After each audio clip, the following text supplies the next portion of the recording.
Alguns de vocês não têm o menor conhecimento de Deus. A fala é pesada, a fala é forte, mas a fala não é minha. Na verdade, eu falei de maneira incompleta. A fala completa é assim: digo para vergonha vossa que alguns de vocês não têm o mínimo conhecimento de Deus.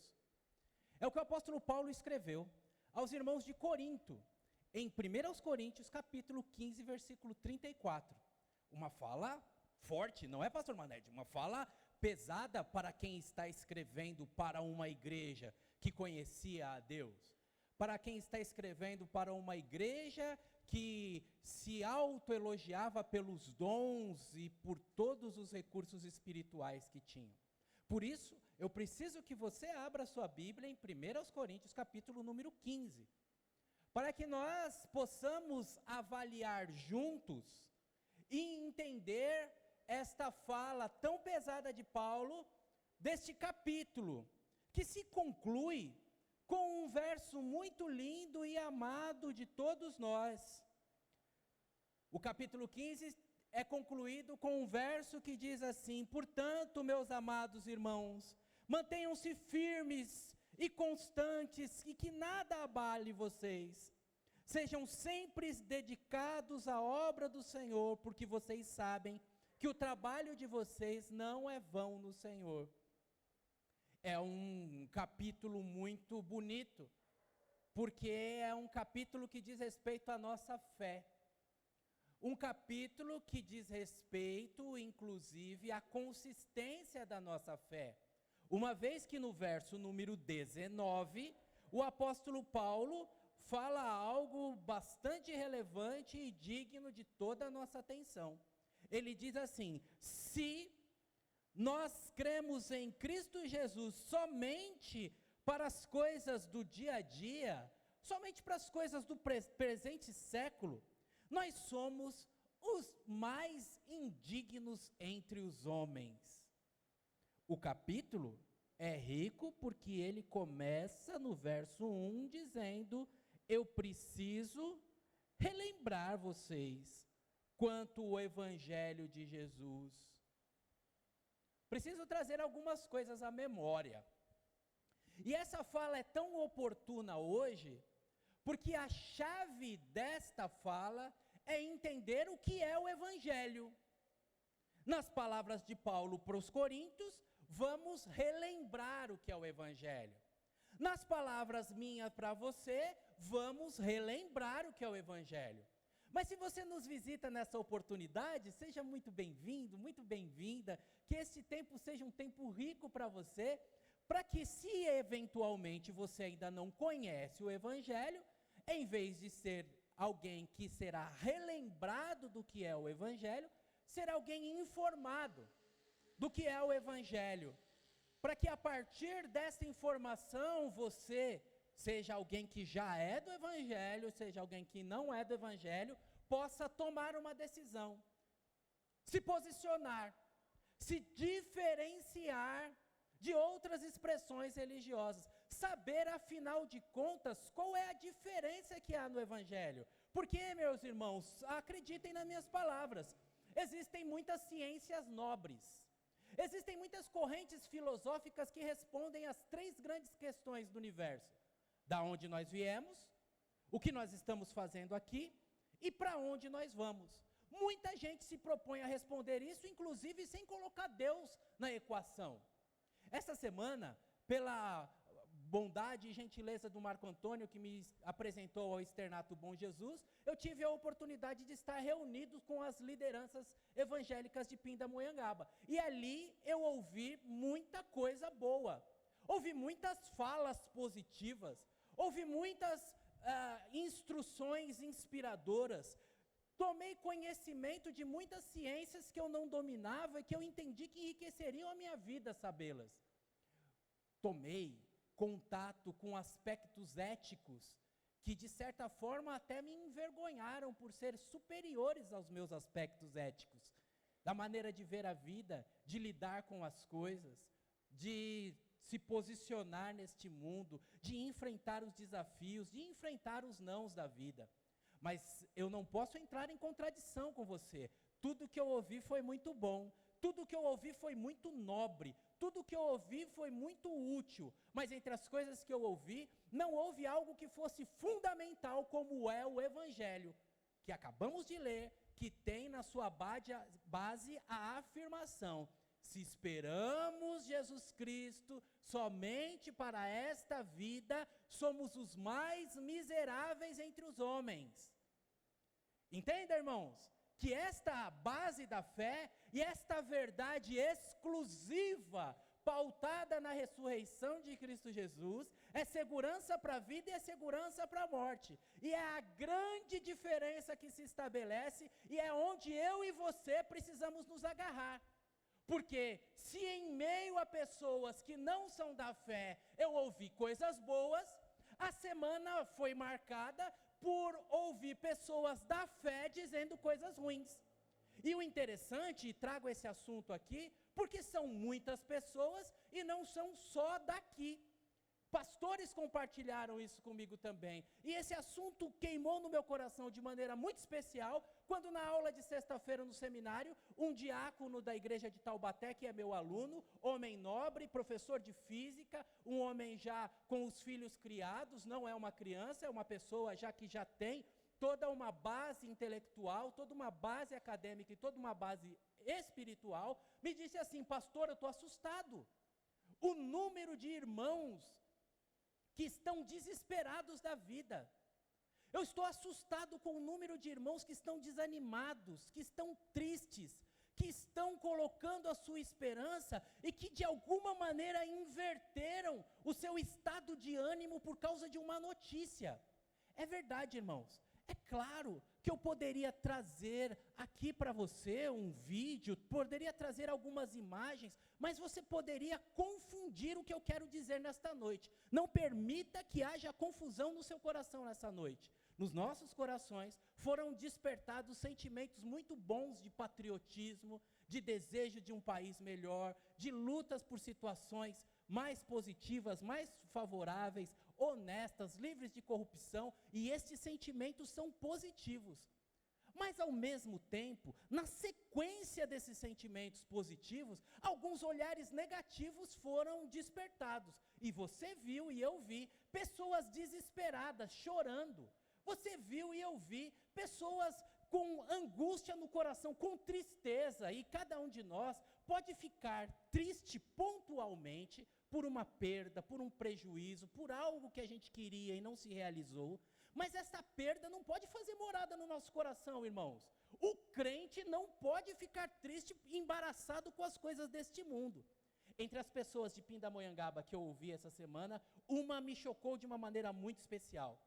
Ele me disse assim: pastor, os meus sonhos acabaram.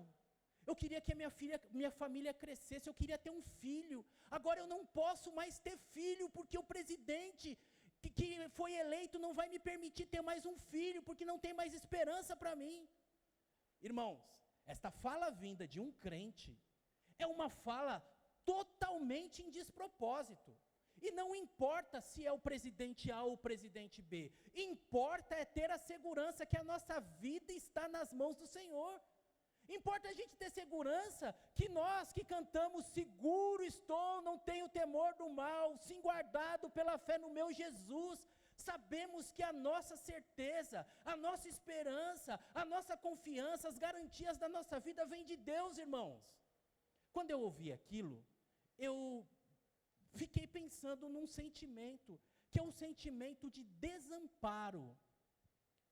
O sentimento que a criança tem quando ela se sente perdida, abandonada pelo pai. Quando ela não tem alguém que segure pela mão e lhe dê segurança, e lhe dê firmeza. Eu fiquei pensando nesse sentimento de desamparo e pensei como nós pastores temos falhado, irmãos. E eu venho aqui com meu coração partido pedir perdão para você. Porque se eu não estou conseguindo mostrar nas páginas da Bíblia Sagrada que o crente em Cristo Jesus olha para o alto, onde Cristo está assentado, se eu não tenho conseguido mostrar para você que o Senhor é o nosso pastor, e é que é Ele que não vai fazer faltar nada para nós, eu estou falhando. Se você ficar desamparado por causa de um homem, seja ele o seu patrão, seja ele o seu marido, seja ele a sua esposa, seja ele um governador, um presidente, seja ele quem for, se você se sentir agora eu estou sozinho, se sentir como uma criança encolhida, e pensar que o seu futuro está comprometido por causa de um homem, em vão é a sua fé, inútil, nas palavras do apóstolo Paulo, é a sua fé. E aí, quando um jovem crente me diz isso, bem casado, e fala uma frase dessa para mim, eu fiquei pensando e fui tentar entender na minha história, irmãos. Ali está a minha história. Eu não tenho muita certeza, não tenho certeza absoluta, mas entre 1890 e pouco e 1900, o meu bisavô nasceu. Você sabe o que acontece quando o século vira? Você sabe, nós vivemos a mudança do ano 2000. Meu bisavô, mas o pai dele, mesmo sabendo que o século ia virar, o pai do meu bisavô falou, não, eu amo a minha esposa e a minha família, vou ter a continuidade da minha geração. Em 1924, nasceu o seu Benedito Alves, o meu avô, com quem eu conheci o Evangelho, o primeiro crente que eu conheci. Você sabe, a Primeira Guerra Mundial aconteceu entre os anos 1914 e 1918, o seu Benedito Alves pai podia falar assim, não teve guerra, eu não vou ter filho. Afinal de contas, a guerra foi alguns anos atrás, a guerra foi 6 anos atrás, eu vou ter filho nesse mundo com guerra mundial. Estou falando da Primeira Guerra Mundial. E sabe o que o meu bisavô fez? Teve um filho, o meu avô. Aí, o meu avô, o seu Dito Alves, lá de São Luís do Paraitinga, que antes de conhecer Jesus, dançava congada, mas depois conheceu Jesus, amou Jesus. Quando chega na década de 40, ele fala assim, vou ter um filho. Só que na década de 40, você conhece a história melhor do que eu, nós temos a Segunda Guerra Mundial. O Dito Alves podia falar assim, eu não vou ter filho, teve a guerra mundial, não tem esperança, eu não tenho mais alegria na vida, estou desanimado, não tem como é que vai ser o meu futuro? Aí, irmãos, o seu Dito Alves teve o José Maria, meu pai, verdade. Aí o meu pai, chega na década de 70, o regime militar, qualquer intelectual, qualquer fala contrária ao sistema, doicode, AI-5, mas meu pai falou assim, as coisas, eu sou um metalúrgico aqui, o mundo é ruim, a década de 70, a maioria de nós nem tinha estacionamento, não tinha nem garagem em casa, não tinha nada, era um período que tinha trabalho, mas não tinha perspectiva de vida, não tinha crescimento, nenhum de nós aqui teria esperança de ter um filho formado na faculdade, porque era só para os mesmos, mas meu pai falou assim, vale a pena, vou colocar mais um neguinho no mundo, para seguir o eixo, né? E quase que eu chamo Benedito Alves IV. Já pensou se eu chamasse Benedito Alves IV? É isso aí. Chega em 2006, a Claudete, num ato de doidura, fala assim, é isso mesmo, nós estamos casados, então agora é hora da gente ter um filho, 3 anos de casado. 2006, irmãos, é a sequência da história. O que eu quero mostrar para você, meu irmão e minha irmã? Das duas, uma. Ou essas 4 gerações que me antecederam são tudo um bando de inconsequente, sem juízo, gente irresponsável. E se você disser isso, não tem problema, você pode dizer, mas o seu pai também não é? Porque tanto o pastor Manédio quanto a Linda Inês são filhos de alguém dessa geração aí anterior. Então, se meu pai é inconsequente, o seu também é. Se o meu bisavô é inconsequente, seu avô também é. Ou eles são inconsequentes, irmãos, ou eles entendem, ou eles entenderam que a vida suplanta a morte, que a história não está nas mãos dos homens, que nós não podemos ter os nossos corações comprometidos. Em nome de Jesus, não deixe a tristeza, a insegurança instalar no seu coração, porque você é crente, se é que vós conheceis o Evangelho, se é que a vossa segurança está em Cristo Jesus. Por isso, sim, nós fazemos análises, sim, nós fazemos críticas, sim, nós idealizamos alguém para estar liderando a cada um de nós que tenha posturas, conceitos, éticas, valores superiores, que nós não nos envergonhemos deles. Mas na hipótese deste alguém não ganhar, na hipótese das coisas não serem dirigidas por essa pessoa, seja no âmbito particular, quando eu faço um negócio e tenho um cliente, quando eu trabalho para alguém, eu merecia ter um patrão melhor, mas com esse patrão que eu tenho, eu continuo sendo crente, sal da terra, luz do mundo, brilhando aonde eu estou, seja no setor público, no setor privado, seja onde for. Eu preciso que você entenda isso, irmãos. Entenda que se a nossa esperança está na resolução de coisas do tempo presente, nós somos os mais miseráveis entre os homens. Eu e você precisamos de esperança. Eu e você precisamos relembrar o que é o Evangelho de Cristo Jesus. Sabe por quê, meu irmão e minha irmã? Porque este desafio, esta questão, este sentimento permeia os corações ao longo da história. E as distorções religiosas permeiam a história. E é só o retorno ao Evangelho que vai nos permitir lidar com isso e sairmos vitoriosos do outro lado. Tanto é verdade que Paulo precisou escrever para os irmãos de Corinto, que esqueceram, se perderam, reorganizaram e deixaram de lado preciosidades. Algo que pode estar acontecendo comigo e com você.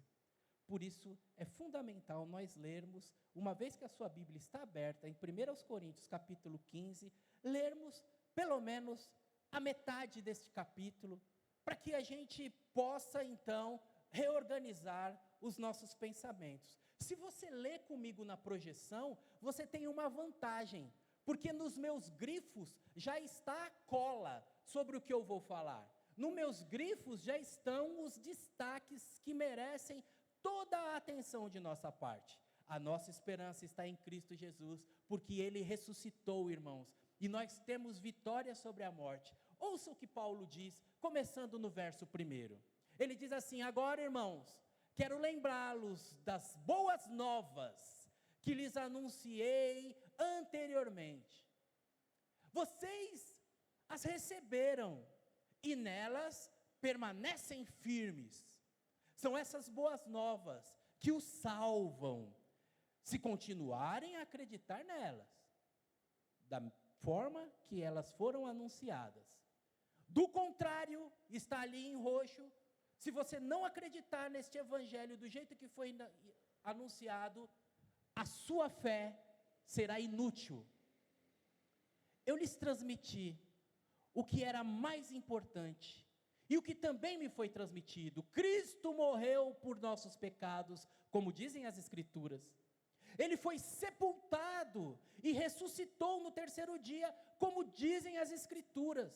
Apareceu a Pedro e mais tarde aos 12, e depois disso apareceu a mais de 500 irmãos de uma só vez. A maioria dos que ainda está vivo, embora alguns já tenham adormecido. Mais tarde apareceu a Tiago, e posteriormente a todos os apóstolos, e por último, apareceu também para mim, Paulo, como se eu tivesse nascido fora do tempo, pois eu sou o mais insignificante dos apóstolos. Aliás, eu não sou nem digno de ser chamado de apóstolo, porque eu persegui a igreja de Deus.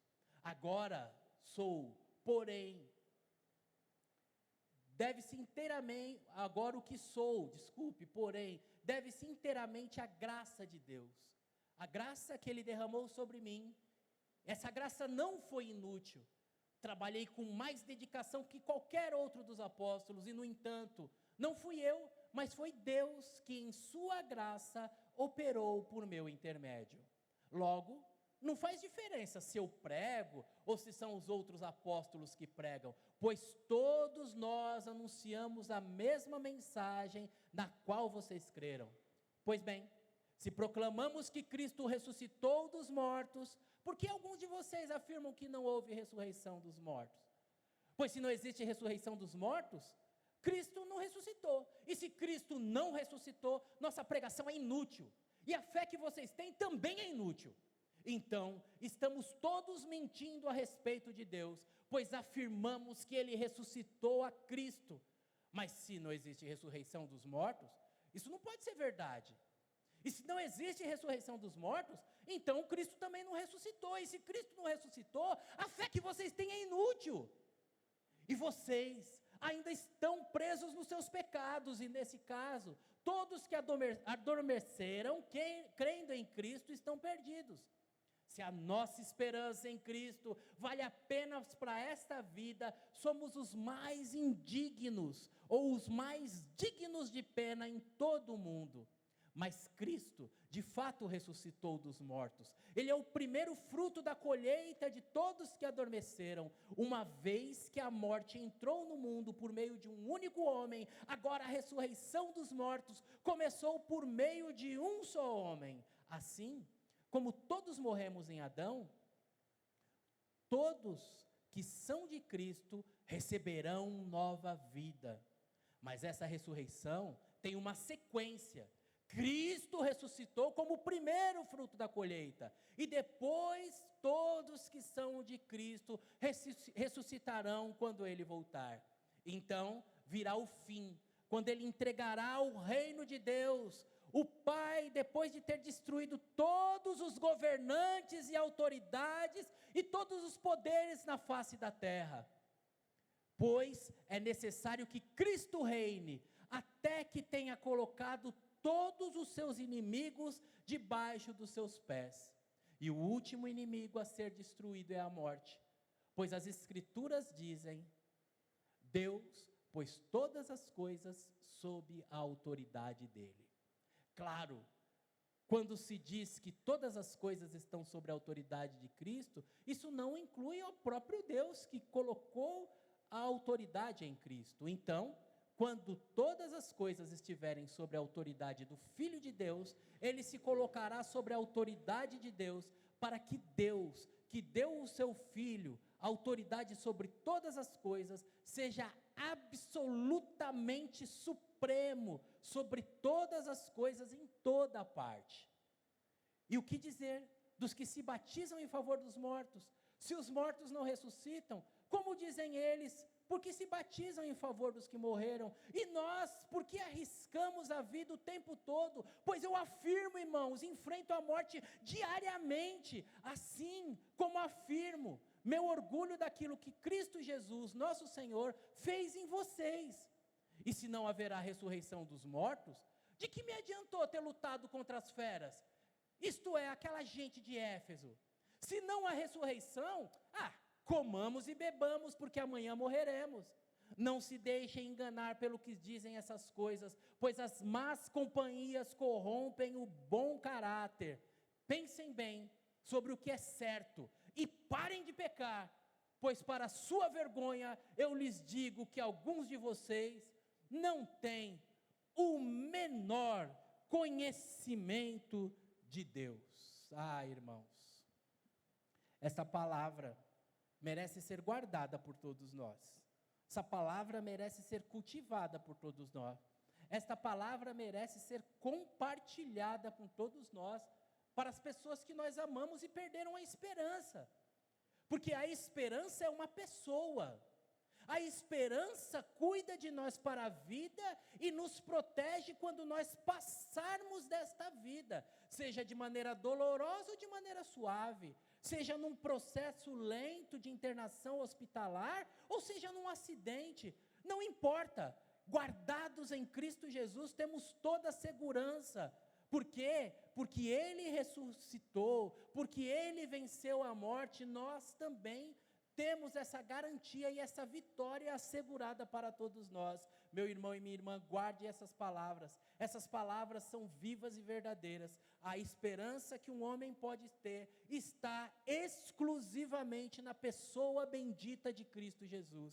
Ele é a garantia, Ele é o prometido das nações, Ele é a estrela da manhã, Ele é a raiz de Davi, Ele é o leão de Judá, Ele é a promessa de Deus, Ele é o Filho do Deus vivo, que abre o caminho dos céus e sobre o qual nós cantamos, não há outro jeito de ir, só através de Cristo Jesus, só por Jesus é que nós somos salvos, meu irmão e minha irmã, em Cristo Jesus, nós temos a garantia de enfrentar esta vida, temos a garantia de avançar para uma eternidade com Deus, pois é esta a fala da palavra de Deus, todos, pois, quanto o receberam, tiveram o privilégio de serem feitos filhos de Deus.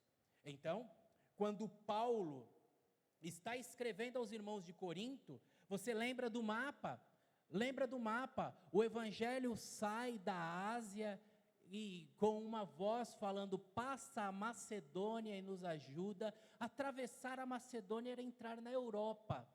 Na Europa, aqui nessa pontinha, tinha Atenas, do lado de Atenas, pouquinho mais de 100 quilômetros, tinha a cidade de Corinto, berço da cultura, um lugar onde as coisas aconteciam, um lugar, então, de falas muito elaboradas, de pensamentos muito sistematizados.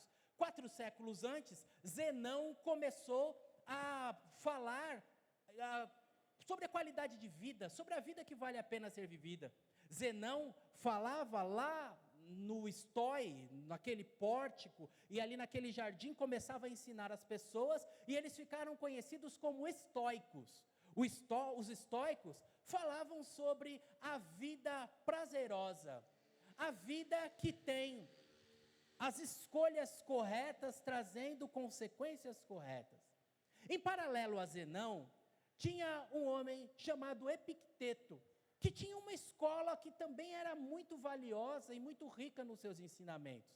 E os ensinamentos de Epicteto traziam o prazer para o ponto máximo da vida. A vida boa é a vida prazerosa, a vida que não tem dores. O prazer, não pense em bacanais e orgias, não. O prazer para Epicteto, inclusive, tinha que ser um prazer simples. Um prazer simples. Porque se para carne ser boa, tem que ter molho barbecue, tem que ter molho de alho, tem que ter molho madeira. Não.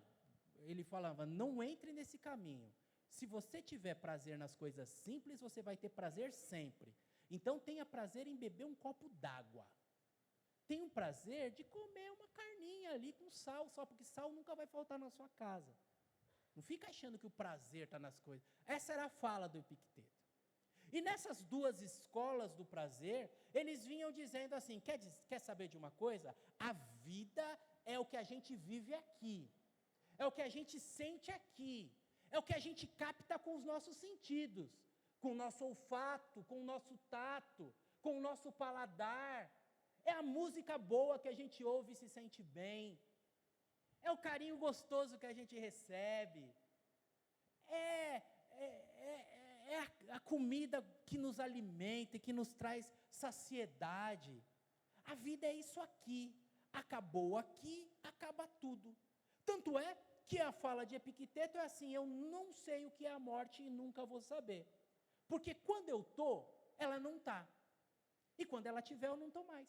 Quando a morte chegar, eu já morri, já não estou mais. Entendeu? Enquanto eu estou aqui, eu não vejo a morte não chegou. Quando a morte chegar, eu já não estou mais, já morri mesmo. Nunca vou ter essa experiência. Esses eram os pensamentos vigentes. Aquela igreja, então, com o pensamento grego, aquela igreja que tenha toda a estrutura helenística, elas vêm então, recebe a mensagem do Evangelho, recebe os ensinos do Evangelho e começa a misturar os ensinos do Evangelho com aquilo que era a sua cultura. Começa a misturar os ensinos do Evangelho e começa a dizer, não, a vida é essa vida aqui, e Jesus nos ajuda a viver bem aqui, e Jesus quer que a gente tenha conforto aqui, que a gente tenha segurança aqui, que a gente tenha coisa boa aqui. Mas aí, não, acabou.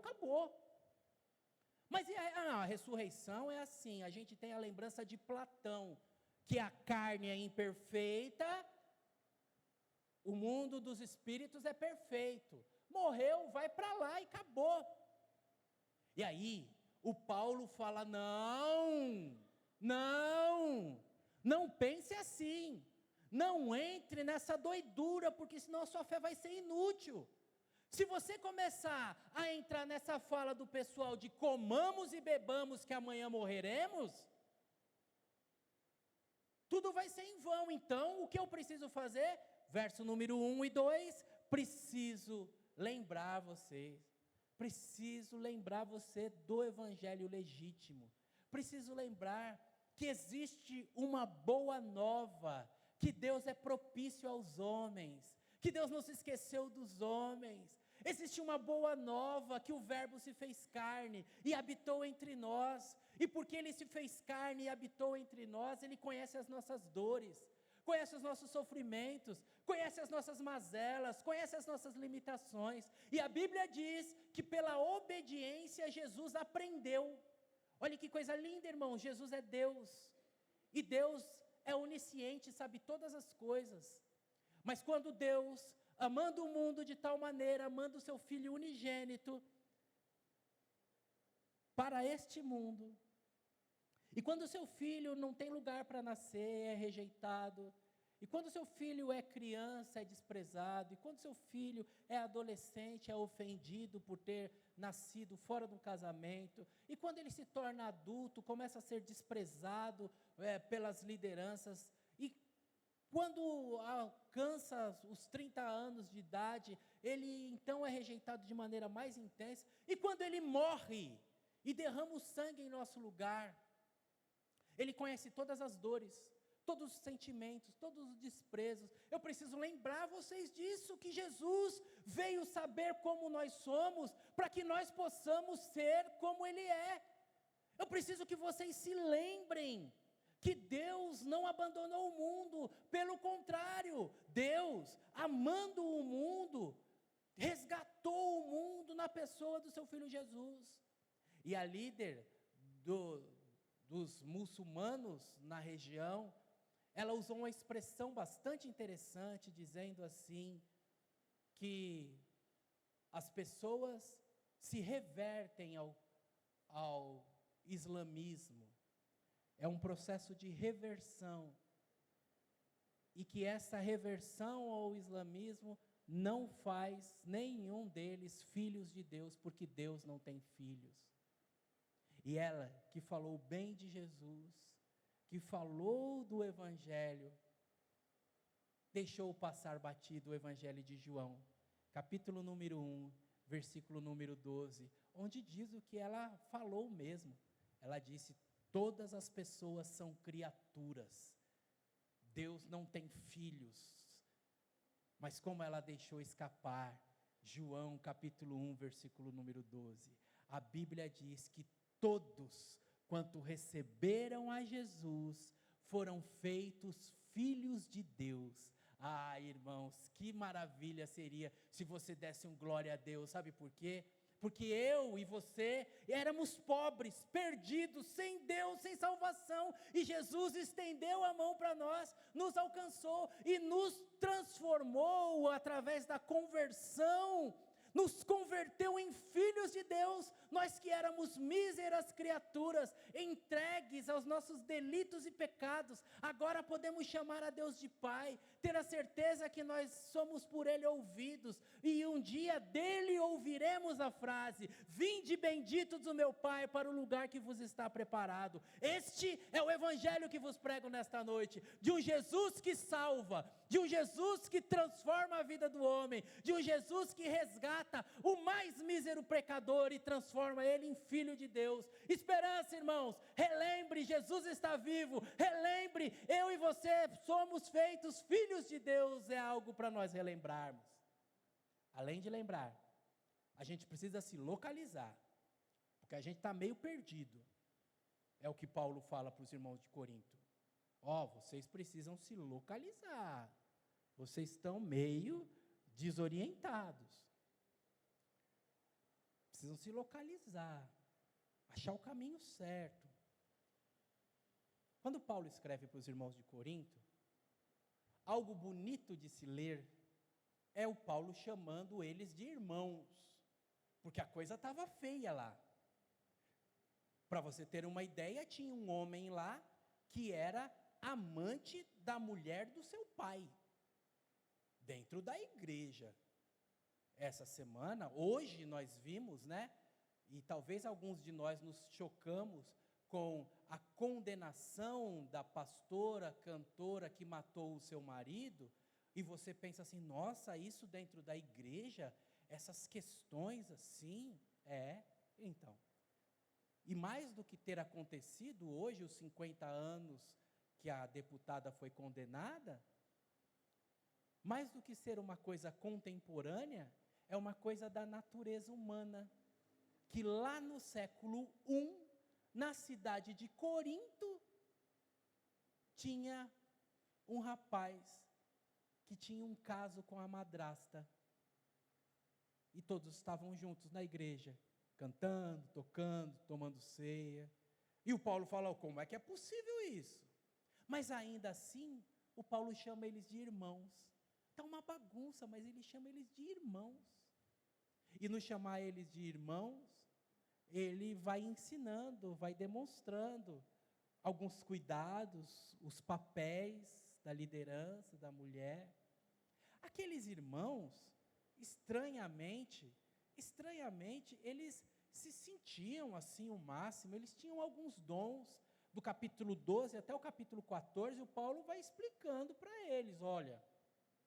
E aí quando chega no capítulo 15, o Paulo fala assim, quer saber de uma coisa? Quer saber de uma coisa? A gente tem que voltar para o beabá.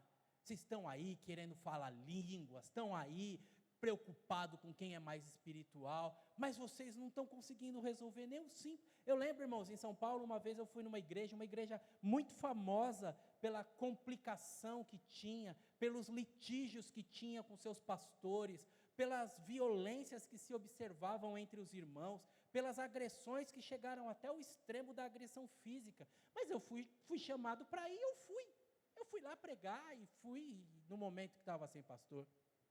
E uma coisa muito interessante que aconteceu naquela igreja, um senhor, um diácono antigo, cabelo branco, ele falou assim, você veio fazer aqui, veio pregar, né?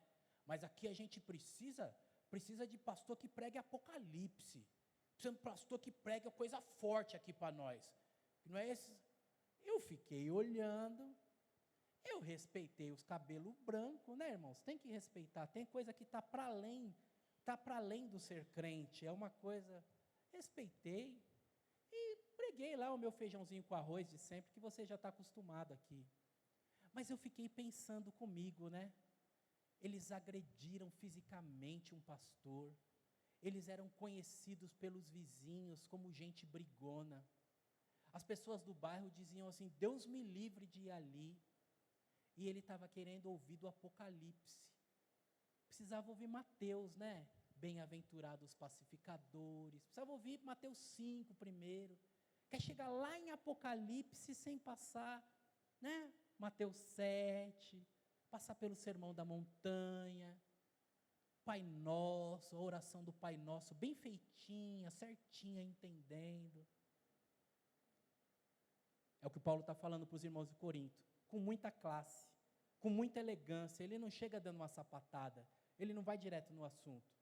Ele vai mostrando, ele vai com amor, chamando de irmãos, mas ele não deixa de dizer, tem gente aí, ó, entre vocês que não sabe o mínimo de Deus, é o que Paulo fala para os irmãos de Corinto, um mínimo, vocês estão querendo tanta coisa profunda, tanta coisa, e você não consegue viver o básico com a sua esposa, não consegue ter uma palavra mínima com seu filho, não consegue manter a ordem na sua própria casa, não consegue manter a sua espiritualidade, acordar de manhã, falar com Deus, e dormir à noite, falar com Deus, levanta como um bicho e vai deitar como um bicho, e você está cobrando de mim, diz Paulo. Ah, irmãos, é uma palavra muito forte essa palavra, e que bom que eu li com você, versículo por versículo, e que bom que você veio comigo, percebendo que o Evangelho é a verdade de que Cristo morreu, muito importante, que ele diz conforme as Escrituras. E está lá em Isaías 53, quando ele diz Escrituras, está falando no Primeiro Testamento. Cristo morreu, ele, o Verbo, se fez carne e habitou entre nós, conforme havia sido prometido, conforme as Escrituras.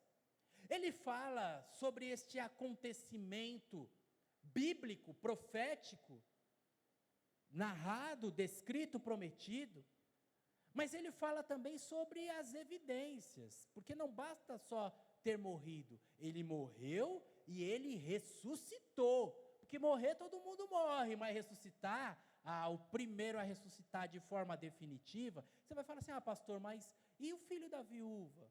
Mas e Lázaro?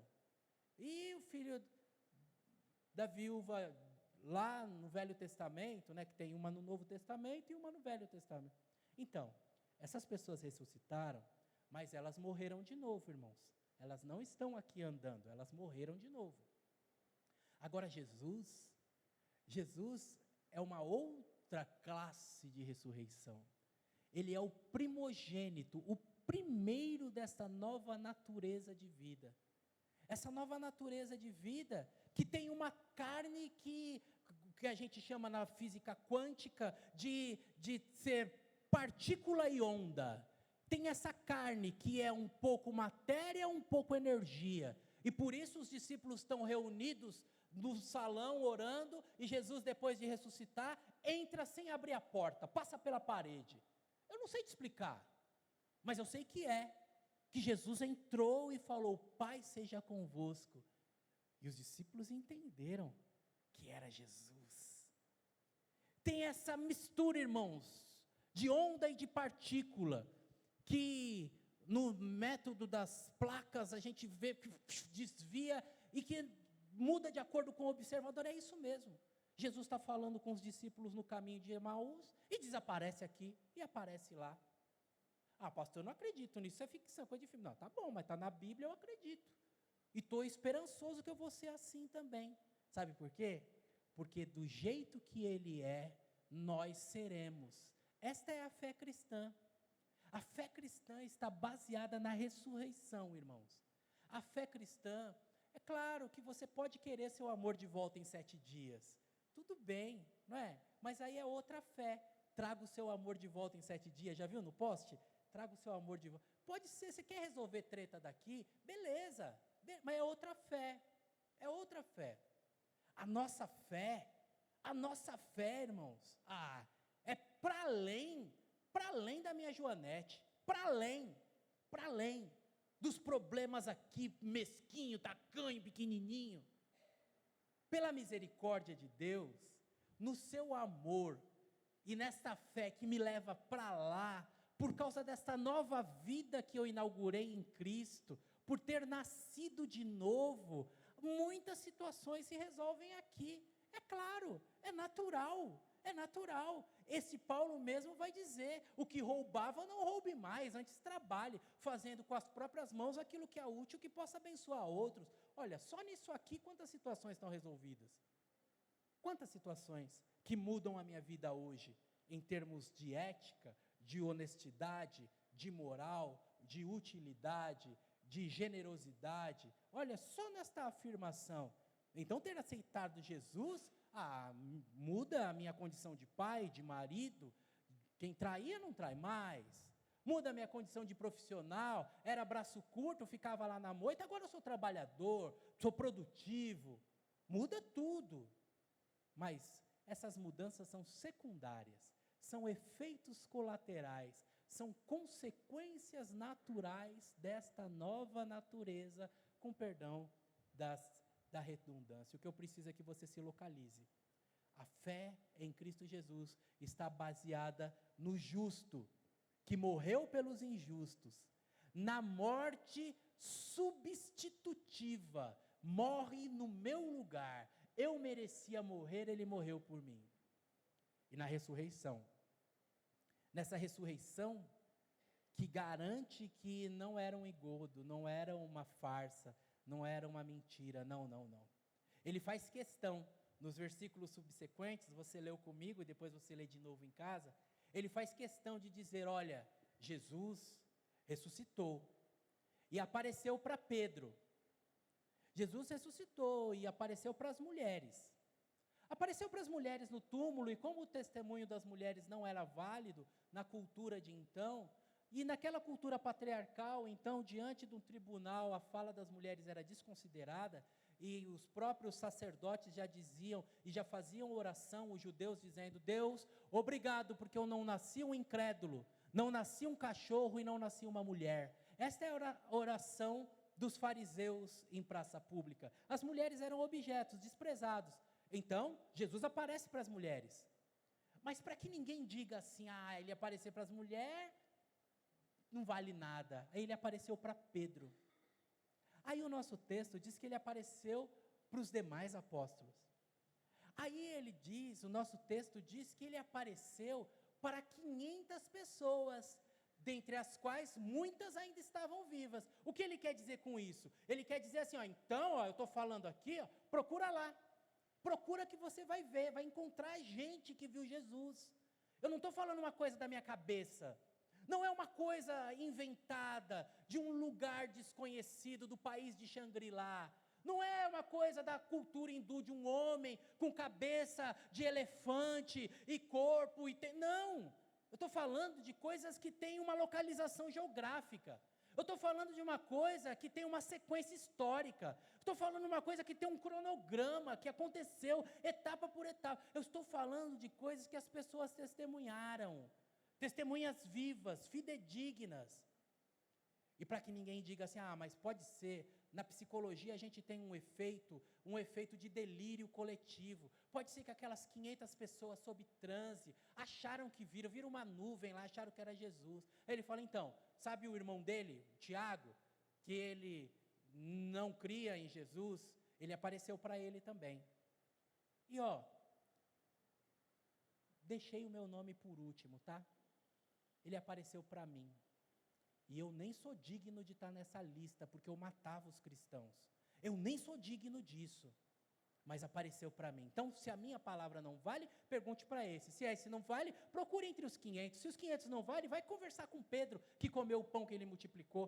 Fale com alguém, mas entenda que Cristo ressuscitou. E essa é a nossa esperança, é a nossa segurança e é a nossa fé. E se você, nesta noite, não se sente seguro com relação à vida, se você, nesta noite, não se sente em paz com relação à sua existência, se você, nesta noite, está um pouco tomado pelo medo, está com um sentimento de desamparo, eu quero dizer para você com todas as letras que Deus quer segurar na sua mão, e esse desamparo, esse sentimento de quem não tem um pai, será resolvido nesta noite, quando você poderá chamar Deus de Pai. Como é que eu faço isso, pastor? Você faz isso através de Cristo Jesus, que o próprio Pai ressuscitou a Ele, para fazer dele o caminho, a verdade, a vida que nos liga com Deus. Acredite, você precisa se localizar.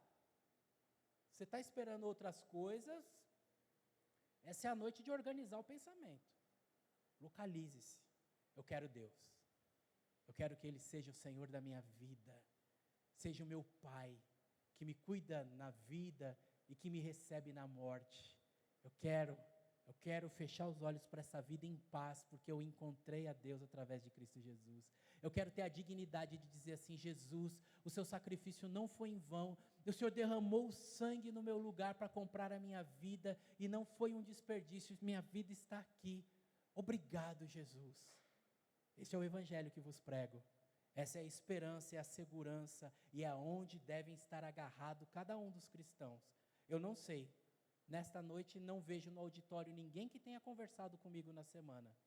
E normalmente é assim mesmo, né?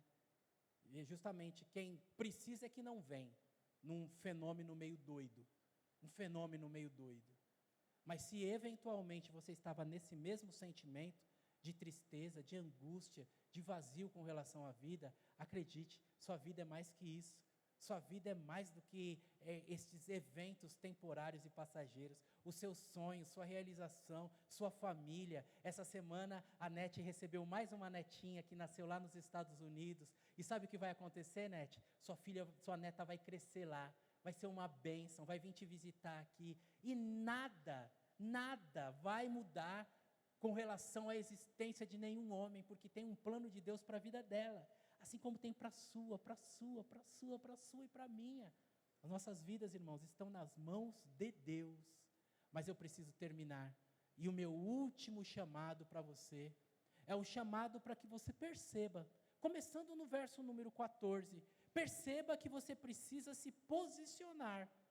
Observe que ele fala 5 destaques, fala cinco verdades sobre a ressurreição. Ele fala, olha, se Cristo, ele começa todos os sis, faça uma rodinha na sua Bíblia, pinte a sua Bíblia, não tenha dó de personalizar a sua Bíblia. Se Cristo não ressuscitou, a nossa fé não é válida. Se Cristo não ressuscitou, nós não estamos alinhados com Deus. Se Cristo não ressuscitou, nós estamos atribuindo a Deus uma coisa que Deus não fez. Um pecado brutal. Eu estou dizendo que Deus fez aquilo que Ele não fez. Se Cristo não, eu estou no versículo 14 e 15, tá, irmãos? Para depois você estudar em casa. Se Cristo não ressuscitou, você não tem garantia. Se Cristo não ressuscitou, quem morreu está perdido. E se Cristo não ressuscitou, você está perdido também. Porque qual é a diferença? Qual é a diferença, irmãos? Entre a fé, os vários coloridos de fé que preenchem o mundo. Nos dias atuais, você pode acreditar nas mais diversas coisas.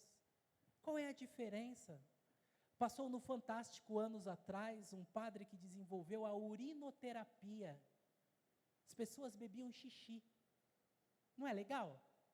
Se Cristo não ressuscitou, você pode acreditar em qualquer bobagem para resolver seu problema aqui, até beber xixi, com o perdão da expressão nojenta, mas como passou no Fantástico, me sinto à vontade em dizer que se Cristo não ressuscitou, você pode acreditar em qualquer coisa para resolver o problema aqui. Pode pegar um galinho de arruda, quebrar um ossinho do frango para ter sorte, olhar na lua, pode fazer qualquer coisa, enterrar formiga para o professor faltar, o diretor faltar, pode fazer qualquer coisa. Se Cristo não ressuscitou, você pode acreditar em qualquer coisa.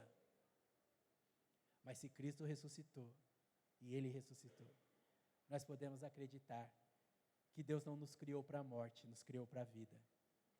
Que na casa do Pai há muitas moradas e tem um lugar preparado para nós. Se Cristo ressuscitou e Ele ressuscitou, nós sabemos que a nossa jornada aqui é a jornada de filhos. Se Cristo ressuscitou e Ele ressuscitou, nós sabemos que neste mundo nós teremos aflição, mas por causa da ressurreição de Cristo, podemos ter bom ânimo, andar em novidade de vida, esperar as melhores coisas, enfrentar as dificuldades com dignidade, ser sal da terra e luz do mundo. Quando este mundo corrompido, nenhum de vocês tem esperança deste mundo melhorar. Quando este mundo corrompido tiver alguma das suas manifestações, por causa da nossa presença não será pior. E por causa da nossa presença como crentes, muitos males serão evitados.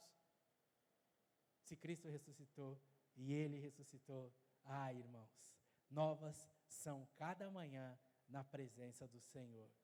Ele continuará sendo nosso pastor. Nada nos faltará. Se Cristo ressuscitou, nós somos guiados aos pastos verdejantes. Se Cristo ressuscitou, nossa alma é refrigerada, é aliviada. Se Cristo ressuscitou, as águas turbulentas não vão nos arrastar. Se Cristo ressuscitou, nós vamos para as margens tranquilas. Não beberemos água suja e barrenta, beberemos a água da vida. Se Cristo ressuscitou, existe uma mesa preparada na presença dos nossos inimigos. Se Cristo ressuscitou, nenhum inseto vai entrar na nossa mente e nos deixar louco, porque Ele unge nossa cabeça com óleo e o nosso cálice transborda. Se Cristo ressuscitou, a bondade e a misericórdia nos seguirão por todos os dias, e no final, nós habitaremos na casa do Senhor. O que eu preciso de você nesta noite, é que você se permita ter esperança, que você diga assim: Senhor, o cenário não é bom, não é o que eu queria.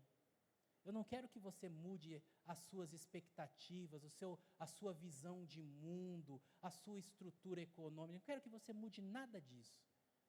Eu quero que você diga assim: Jesus está acima de tudo isso. Jesus está acima de todos os homens. A minha esperança está no Senhor, que fez os céus e a terra. É isso que eu quero. Se Jesus ressuscitou, nós estamos seguros, estamos convictos, estamos garantidos. Se Jesus não ressuscitou, nós estamos irremediavelmente condenados, enganados, iludidos, mas se Ele ressuscitou, nós estamos seguros. Ele ressuscitou. Aproprie-se da ressurreição de Jesus. Ele ressuscitou, nós podemos ter esperança. Ele ressuscitou para reinar absoluto até aquele dia na história que Ele terá colocado todos os inimigos por escabelo dos seus pés e começará a reinar. Por bondade, abaixe a sua cabeça e vamos orar, porque eu sei que essa esperança não entra tão automaticamente assim no coração.